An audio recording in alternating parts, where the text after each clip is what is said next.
First and foremost, I think it's important to clarify that agnostic atheists and deconstructing Christians are not worried about hell. In fact, it's Christians who are worried about hell, and that's why we like to talk about this topic. Now, trust me, I get the fact that you guys would absolutely love it if we would stop talking about hell because it is so intrinsically problematic to the entire Christian faith. But actually, that's why we're talking about hell. Because we don't believe in it. And if more people can learn to understand why it's so problematic and why they shouldn't believe in it, then certainly it'll help them in their deconstruction process.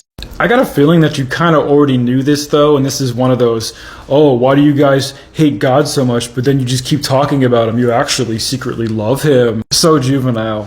When the reality is, it's actually you who would wish that we would stop talking about it. But the next part of your comment was really where things took a really strange turn for the ironic. You said, you are manipulative, making Christians feel bad. It's not working. You do realize that the core doctrine of the gospel and the entire Christian faith centers around their ability to make people feel bad for their sin, right? In fact, if the church wasn't able to make people feel bad all the time, then honestly, the whole thing would fall apart. The reality is, we're actually doing the exact opposite. We're trying to help Christians feel less bad because currently they're living under this system of fear, guilt, and shame, and they feel terrible about themselves.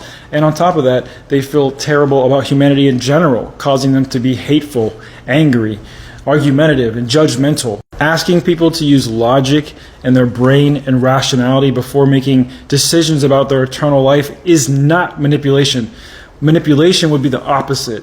Asking people to not do those things, which the Bible does, and Christians do all the time. I can't tell you how many Christians I've had come in my comment section and tell me that God's not logical. So if you're saying that our attempts at making Christians feel bad isn't working, well, that's actually a big win column for us because we're not trying to make them feel bad. We're actually trying to make them feel better. We're trying to rescue people, help them with their mental health. And there are thousands and thousands and thousands of deconstructed former Christians who will tell you that they feel so much better now that they've left the Christian faith. Now, if you really meant to imply that what we're doing in general, the deconstruction movement, that is what's not working, well, you might want to check the statistics on that one because Christianity's in a sharp decline.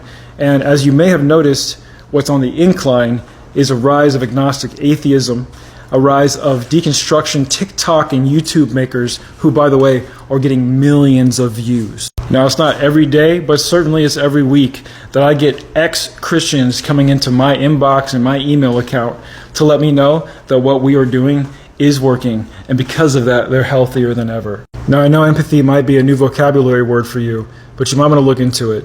And by the way, denial is more than just a river in Egypt.